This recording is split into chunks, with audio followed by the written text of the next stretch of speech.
My name is Jett Fisher, and I will be interviewing Jerry Fisher. How are you today? I'm good. And how are you? I'm good. How are you? Um, so what part of the military were you in? Well, I was in the United States Navy from 1968 to 1972. What was it like being in the Navy? Well, I was on an aircraft carrier, USS Ticonderoga, and we did operations off the coast of Vietnam, and it was rather unique. Had a lot of jet airplanes and a lot of things going on. So compared to life outside of the military, uh, what would you say about that? What would I say about the Navy? About the Navy in comparison to regular? Well, the Navy's a strict organization. You do what you do, and if you don't do it, well, you'll be someplace else. And are you glad you went into the Navy and not any other part of the military? I am. The Navy was my choice, and got to see a lot of things. Got to travel a lot of the world and go to a lot of things that most people will never see. What parts of the world did you travel to? Well, I was in Hong Kong, Japan, uh, Hawaii, Hong Kong. Did I say that? Malaysia, Singapore, Malaysia. I think that's pretty much all of them. Um, how was it like on the aircraft carrier you mentioned before? Well, the aircraft carrier was a busy place. When you got underway, everybody had a job and everybody was working. Most people had a couple of different jobs to do. My job was, I was actually the ship's plumber, of all things. And the plumbing on that aircraft carrier was quite old, and we worked on a lot of different things that, of course, that need worked on. Was it hard being a plumber on that ship? Oh, I don't think it was any harder than anything else. It was a different sort of plumbing. Everything's welded or brazed. No plastic in our world today. Um, so what wars did you fight in? I was in Vietnam. Did 3 tours of duty on this USS Ticonderoga.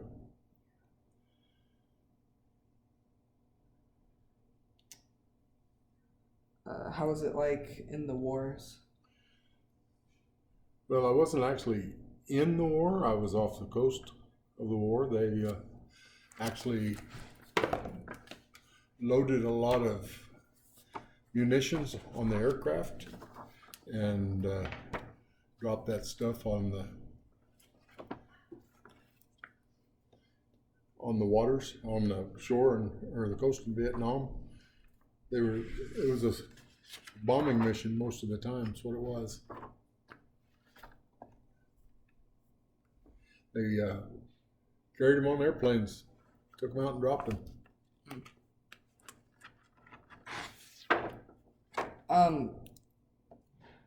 What would it have been like if you weren't in the Navy during that time?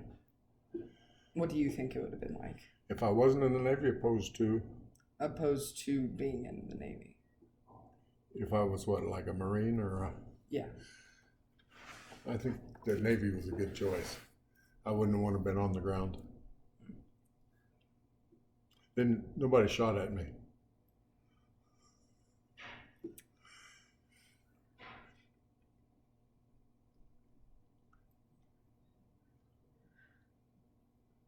Um, so what was the common view on soldiers during the Vietnam War? Common view on soldiers or sailors? Soldiers and sailors. Well, I think the soldiers, my view on it was they had a tough jobs. Mm-hmm. They're over there in the middle of the jungles and crawling around in the dirt, and I mean, something I wouldn't want. This place I wouldn't want to have been. The sailors, well, depending on what sailor he was, there was sailors that were in a more dangerous spot than what I was. That carrier was pretty safe. It was pretty well protected. They protected it with battleships and all the aircraft and all that sort of thing. How did it feel being under all that protection during that time? Well, I don't know. I didn't much think about it. I guess it was what it was. We was out there on a ship in the middle of the water, and they were launching airplanes, and quite an experience.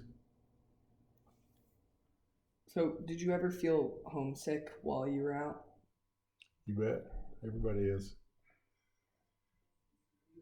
There's no communication. There's no internet.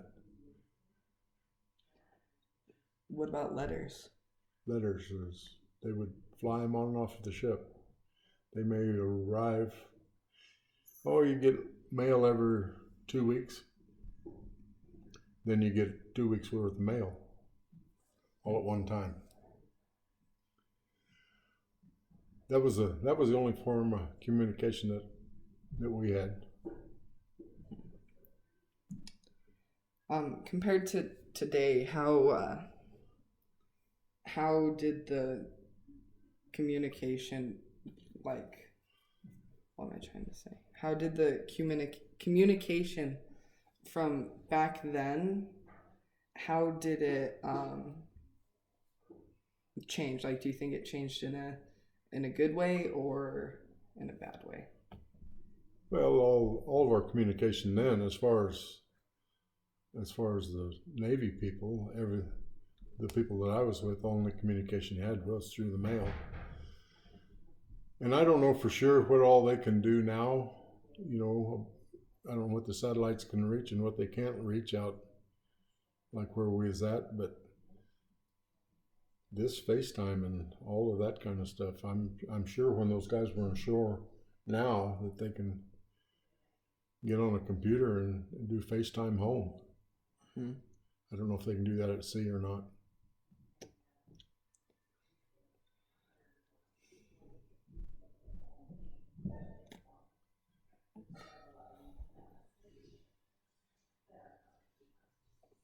How was the relationship with your family, you would say? Like, did it change when you left and came back? Well, I think you grow closer because you're away, and then when you get back, well, you bond. So it makes a stronger family, actually. Mm-hmm. How did you bond with your family? When you get home? Yeah, like what would you do? Oh, just being together. Your Uncle Joe was a little bitty kid. Your dad wasn't here yet.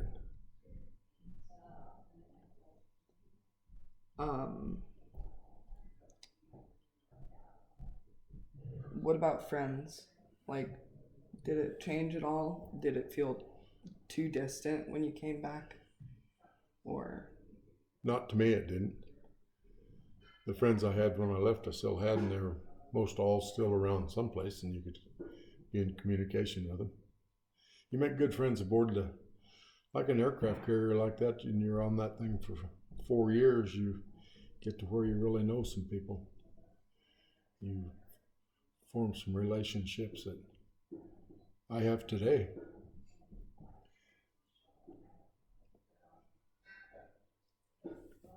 How strong would you say those relationships are that you made out there compared to your previous friends?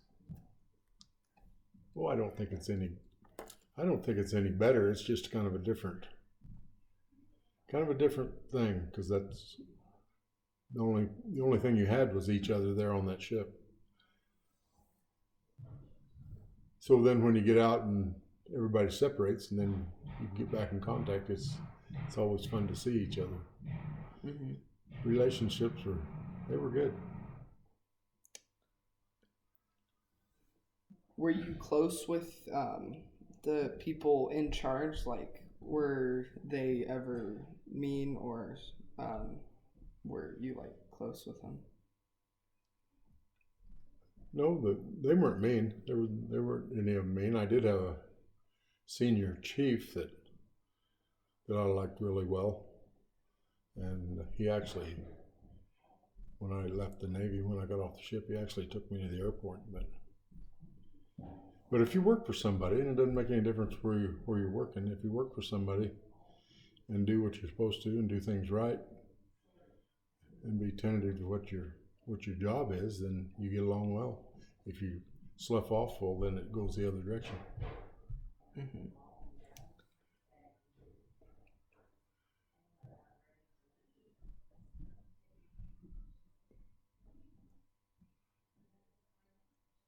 What was your child your child life like when you were a kid before you left?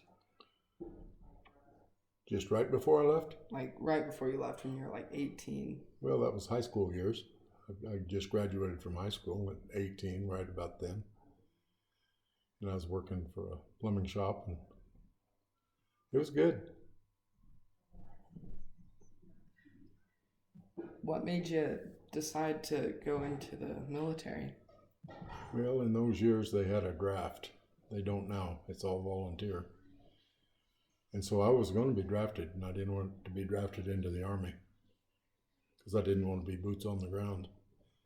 So I chose the Navy. So that's where I went. That's what I did. Played sailor.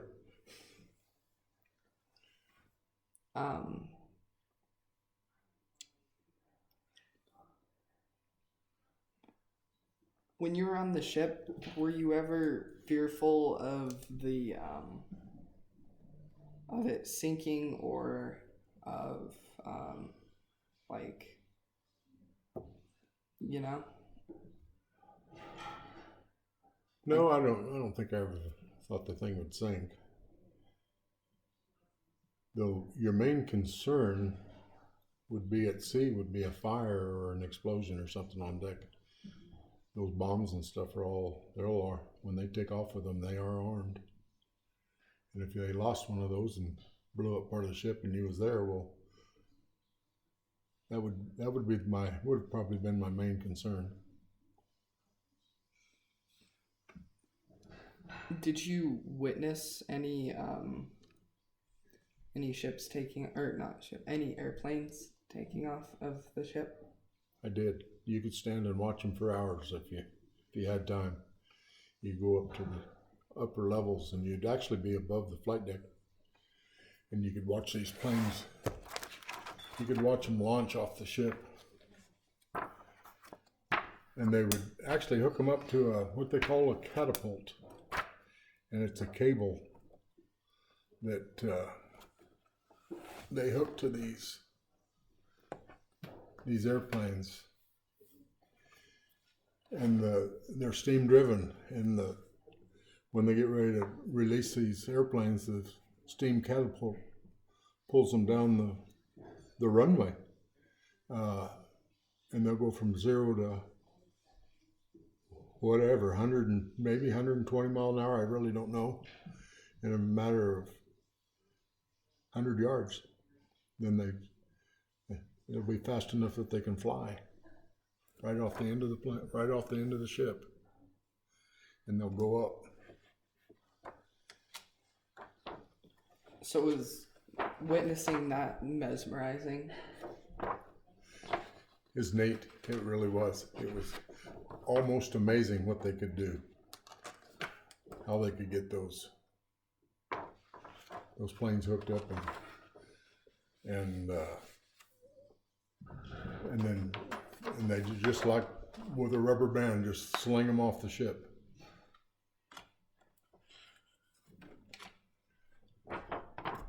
Then, of course, you got to catch them when they come back. You can't stop an airplane in just a few hundred yards. So they got to land into something. They have to have a way to actually grab these airplanes. And it's called what they call an arresting gear. There's cables stretched across the across the bottom, the back of the aircraft carrier. And when the plane comes in, they have a hook hanging down off the back of the airplane, and that hook drags across the flight deck and catches one of the 4 cables. And then when they catch it, that pulls that airplane to a stop. Then sometimes there's something wrong with the plane where they can't actually catch them with that arresting gear, and they put up a net and fly them into a net.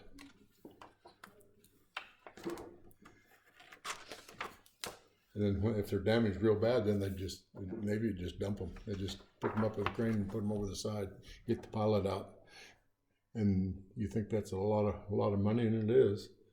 But maybe there's another 25 or 30 airplanes waiting up there to come in. So they got to have a place to be. So they can't have that stuff in the way. So were they really strong about safety while you were there? Oh yeah, safety was the main topic. Most people could not get on the deck with the airplanes. You had to be part of the flight crew. You couldn't step out on that deck. They wouldn't let you go. Those jet airplanes, those blasts would blow you off the side of the ship. So I never was there.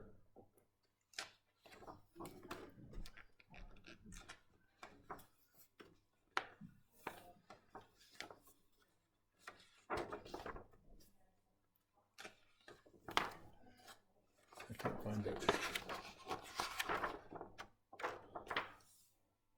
Here's one of those planes going off, Jett.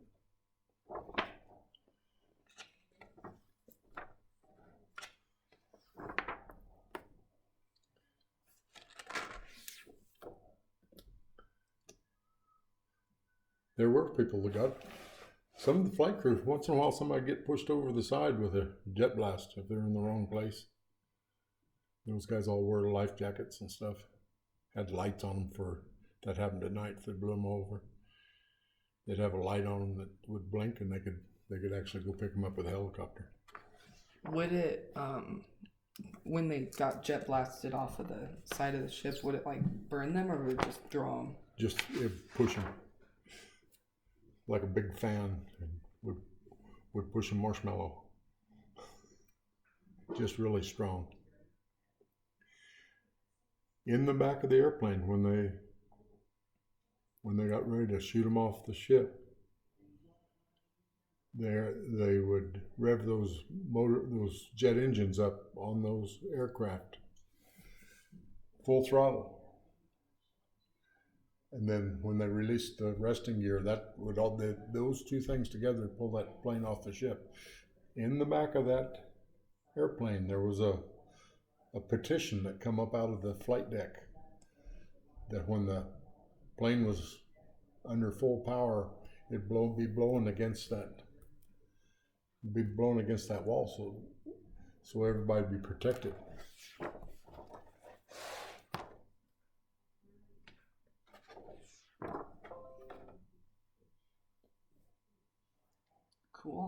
Cool. It's quite a deal, Jett. Yeah.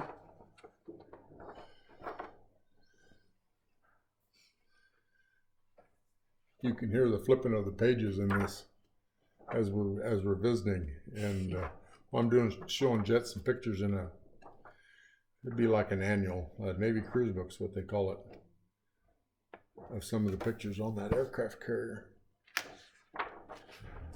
He can go through and maybe find some of that. I was actually looking for a picture of a airplane that they caught in a net when they were one that was broke that they couldn't catch onto the resting gear. But I didn't find it, so.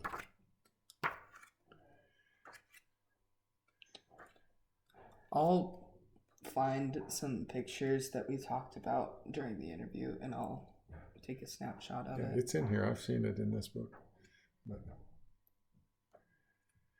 But there's a lot of things going on the ship. You know, I was the plumber, and there was actually a guy that cut hair. There was a barber on that ship.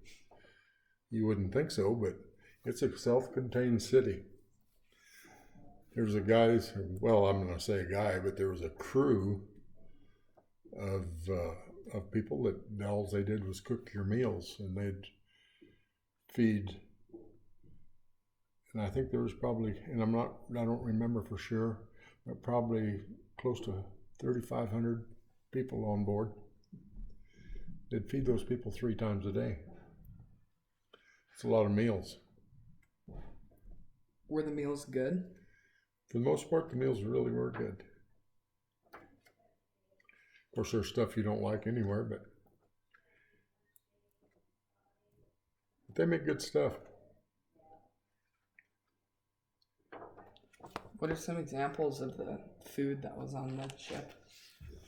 Oh, anything you'd have at home. Bacon and eggs, pancakes, any breakfast food, any of those breakfast food. They didn't cook waffles. They didn't have that many waffle irons, but they did cook pancakes and eggs. Made big egg casseroles that that you'd get a piece of.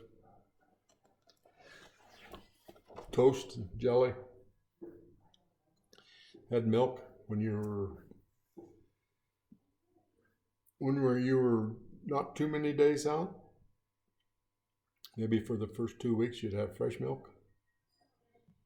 And then from fresh milk you'd go to canned milk. Then from canned milk you'd go to powdered milk. And the powdered milk wasn't very good. What did it taste like compared to regular milk? I don't know, but you ought to try it. It's not even close to the same. It's not even milk? No.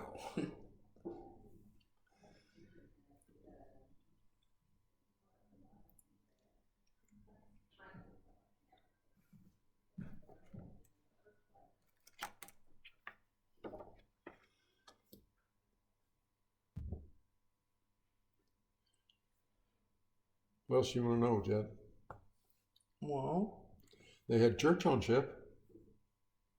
I'm telling you, it was a city, self-contained city. They played basketball in the hangar bay on Sundays. They'd move some of the airplanes around, get them out of the way, and they'd play basketball. Now go ahead and play basketball on a moving deck. Was it harder to play on that? Was it moving when you would play? Well, they'd move up and down and back and forth some, not a lot, but some. And it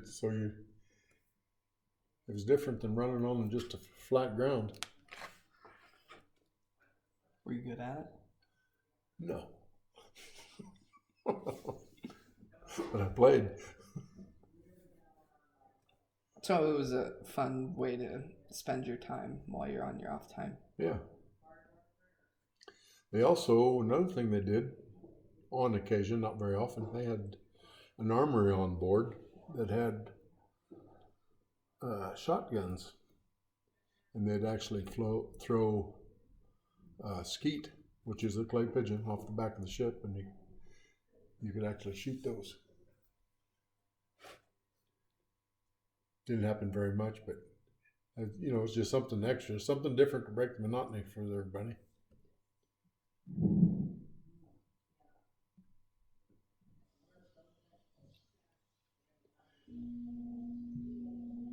The time I was in the Navy, I was actually a plumber on that ship, and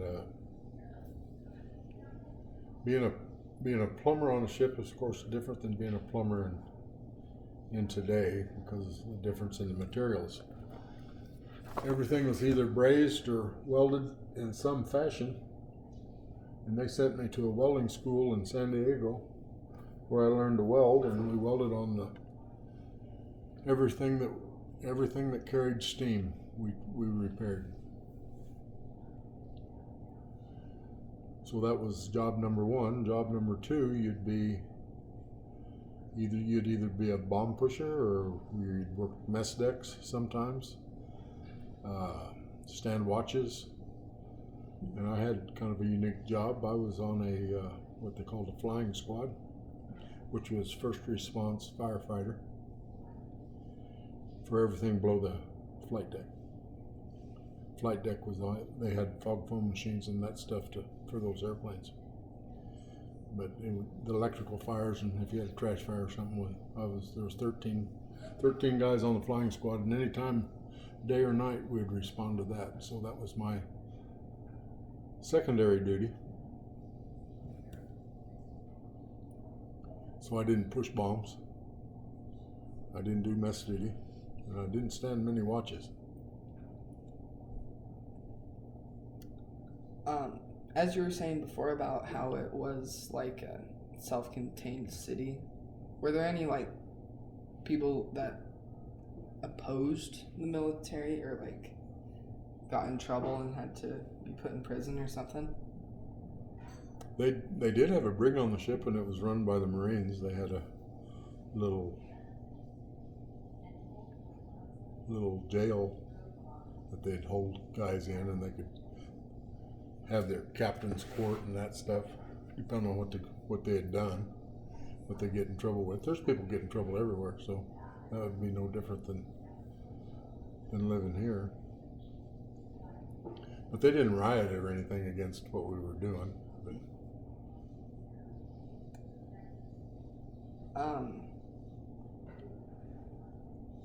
how would you describe the way your uniform looked? At that time, I don't know. I thought it was pretty neat, really. You know, you think a sailor's got bell-bottom pants and a little hat on his head, but that's what it was. Everybody wore that stuff. Didn't matter what your rank was. If you was a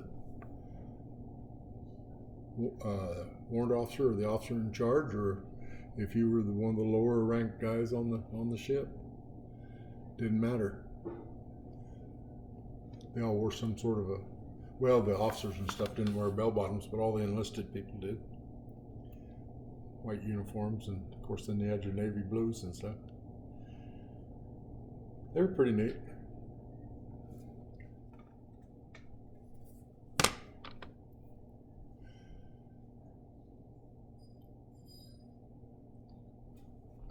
What rank were you in the Navy? Well, I ended up being E5, which was ended up being under hull technician. So it was a HT2, which was second class. So I was a second class petty officer, and that's E5. All of the militaries will have an E designation, and would relate to maybe a sergeant or something in the Army.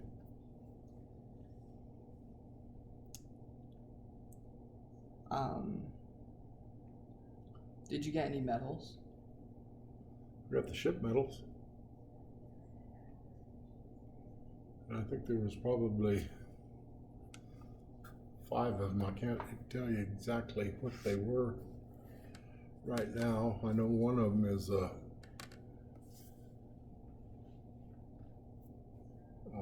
Good Conduct Medal. Then there's a Vietnam Service and Vietnam Campaign for the Vietnam stuff. And then every time you did a tour in Vietnam, you get a star that would go on it. So if I was there 3 times, mine had 3 stars, little bitty tiny stars that were on the stripes. There was a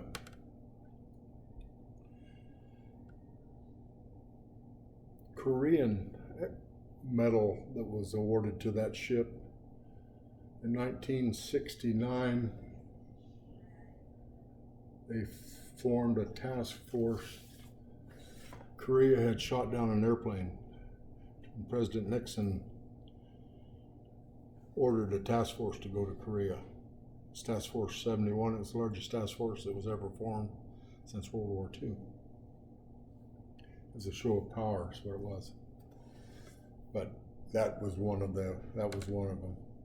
Then the ship got a meritorious unit citation. So there, I think 5 probably is what I had.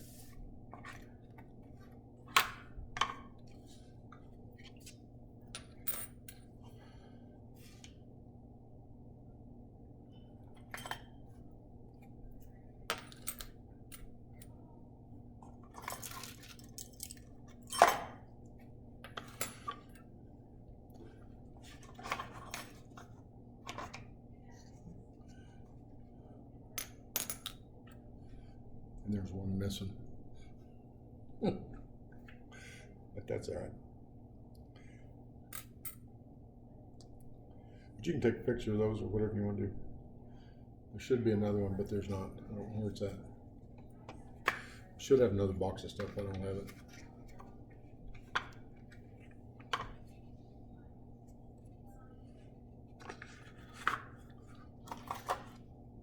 And what's this one? I think that's fire department. I don't remember it being Navy.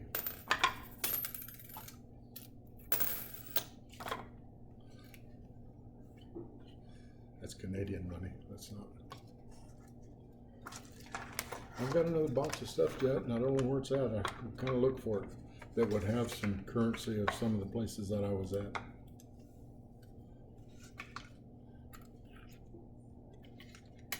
Is that a Brazilian coin? No, it's Canadian. Oh. 1 cent Canadian.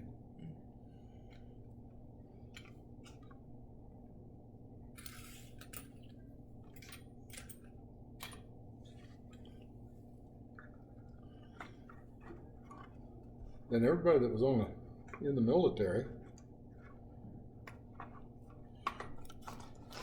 wore dog tags. It's an identification. I guess maybe you've heard of dog tags. There's one of them. There should be 2. I don't know where the other one is. Yeah, this has been 50 years ago, Jett. I don't have any of it. But you wore that around your neck all the time. You never took that off. How did they make these back in the day? I guess they stamped them. Must have a stamping machine of some sort. That's really neat.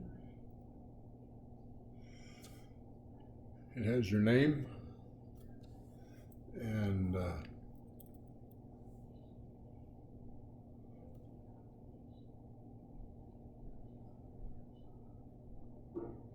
your service number, which was B632353, was my service number.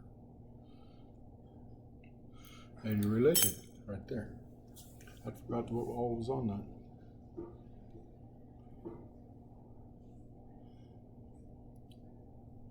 So if you got something happened to you, well, and this was with you, well, they know who you was. And then they could tell the families or let everyone know.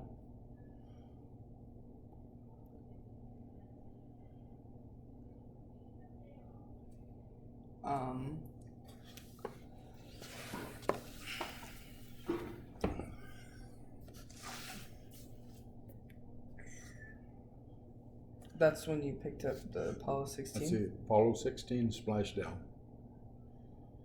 I think the last one was Apollo 17.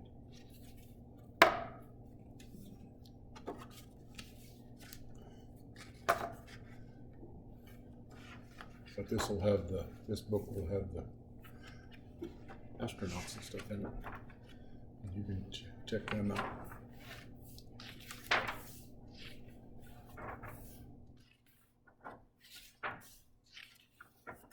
Get to it. You're there. This picture shows them picking up that Not, that's probably not the actual capsule. That's probably a training capsule that they used.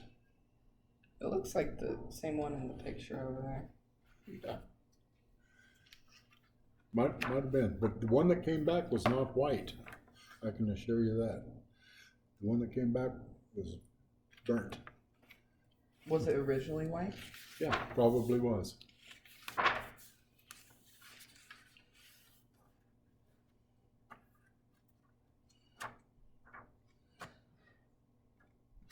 I'm going to see if I can find you the astronauts in here.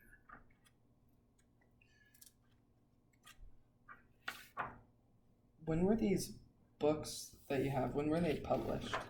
This was published shortly after we did the Apollo mission.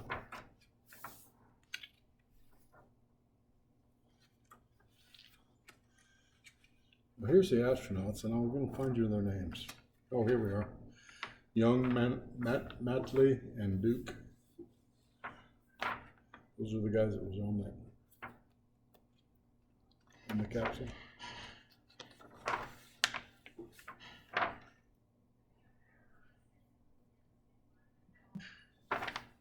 There they are, picking that capsule out of the water with a crane off the ship. I see how it's burnt right there. Yeah, it's very charred. Was it hot when it came in? Yeah, it would have been real hot. Come through the atmosphere, you could see it come down. They had these great big parachute things that opened up. There's 3 of them on it that let it drift into the sea.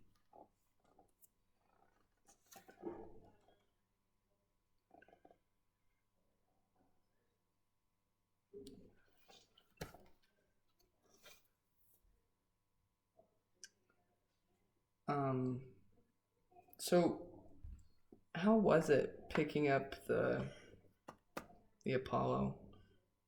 It was absolutely neat. Like seeing it come down in the sky and it came down forever. You just can't believe how long you could see it before it finally splashed down. So it's just lingering in the sky for a while? Yeah, and it was in orbit. It was way, way up there.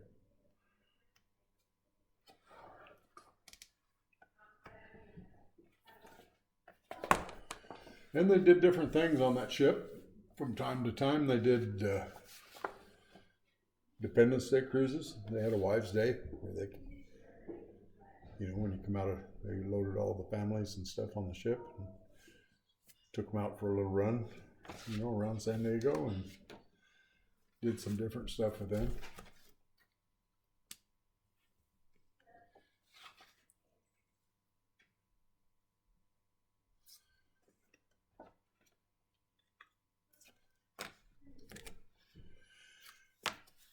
They date stamped envelopes for the Apollo shot. Run them through the mail. Those are actually collector's items. So they're worth a lot? Probably not much, but worth something. Worth something. Worth more to have them than anything. Yeah.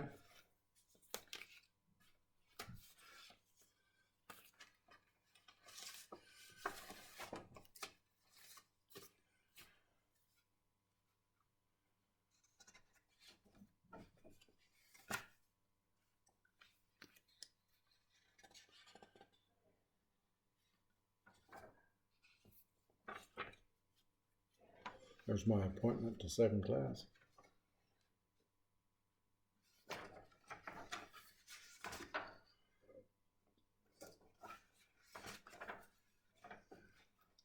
When you cross the equator in the Navy, they have a ceremony. And we did that when we picked up that Apollo shot. So before you cross the equator, you're a pollywog, that's what they call you. And then you go through their initiation, which is crawling through garbage, and they made a swimming pool with sea marker dye in it, and they dump you off into it and different things. So then after your initiation, then you was a shellback. So then you got a certificate. And you became a Royal Shellback. That's what it was. It just some more of their stuff they did. Recreation, I guess is what you might call it. Today they'd call it hazing.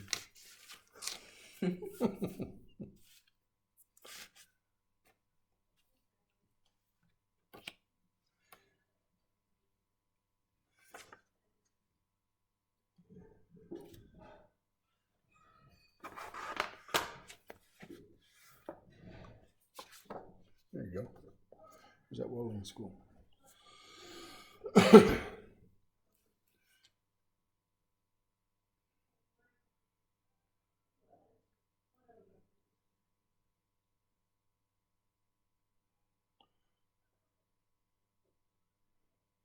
I look like Jett. Oh, there you are.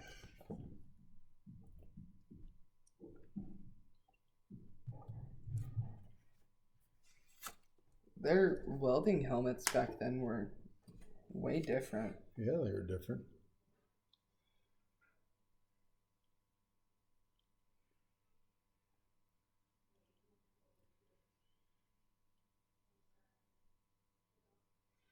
Navy has all kinds of different schools. A lot of trade schools like that. They've got a lot of technical schools. Probably more than people would really realize.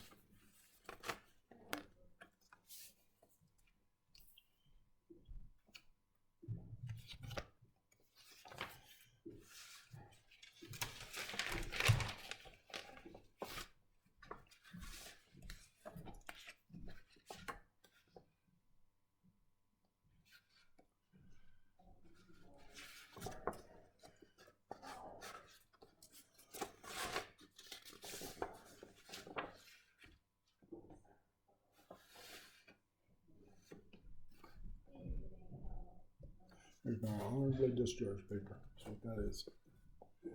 What does that mean? It's when I was discharged from the military under honorable conditions.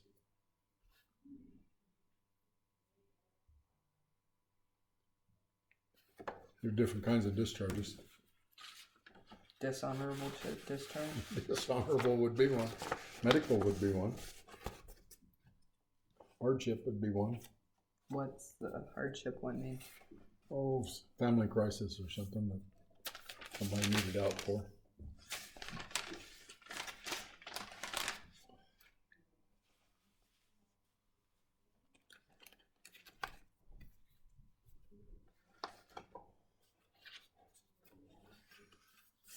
Here. There's a Singapore dollar.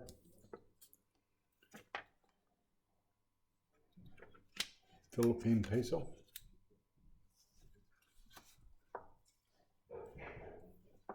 Vietnam. 10, whatever it might be.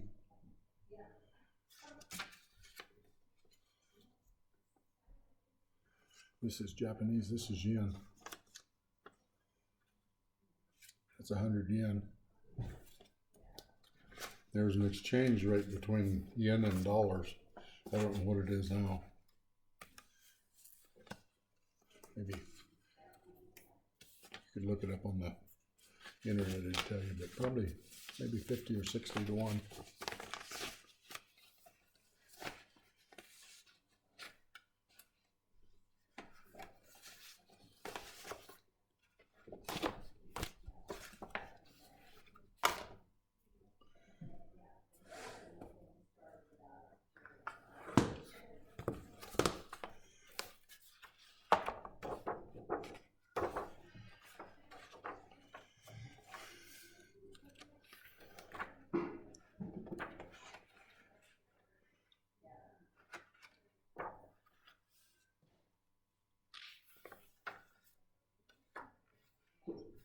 This book here is boot camp.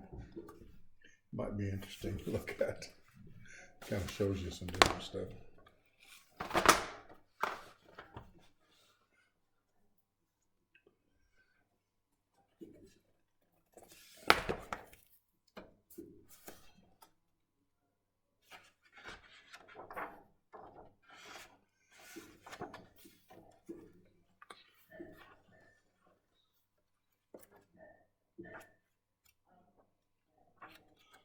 What else you got, Jett?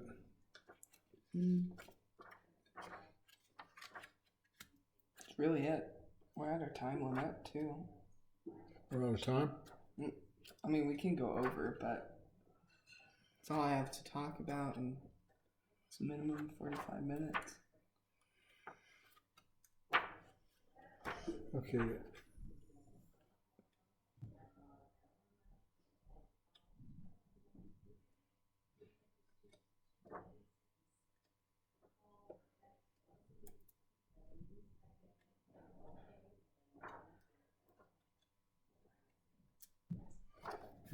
Here's that initiation. That's what they call a shillelagh. It's a piece of fire hose. You're not supposed to swing it hard. Did people swing it hard? Yeah, a little harder than they should have. But pretty much everybody's having fun with it.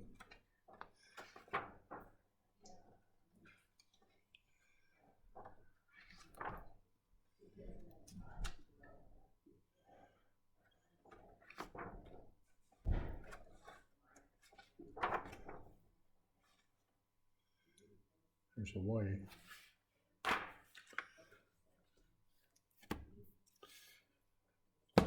I'll leave those for you to look at if you want to look at them. All right. Maybe you can dig something out of it that'll do you some good. There's some history on the Ticonderoga in this one book. Tells you about Fort Ticonderoga. That's what the ship was named after.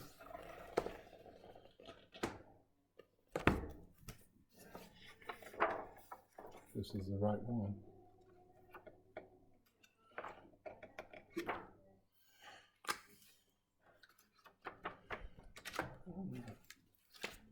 Maybe it's this one. It's got to be this one. Yeah.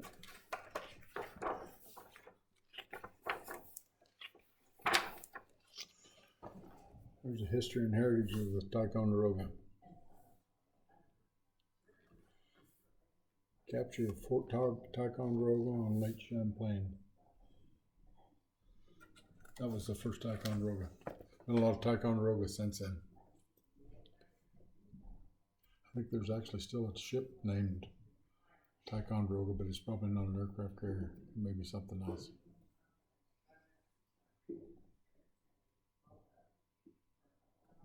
Cool. Cool. If you want to know about Ticonderoga, there it is.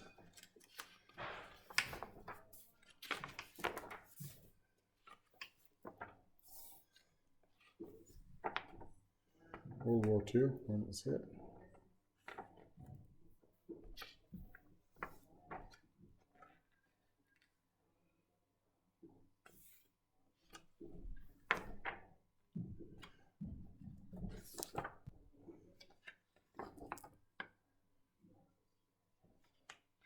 Those are old World War II airplanes, see the front.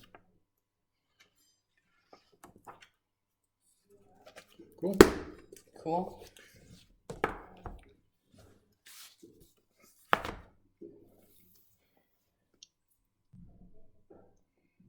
Well, thanks for saying something today. Yeah, that's kind of different. I hadn't interviewed since I interviewed for a job.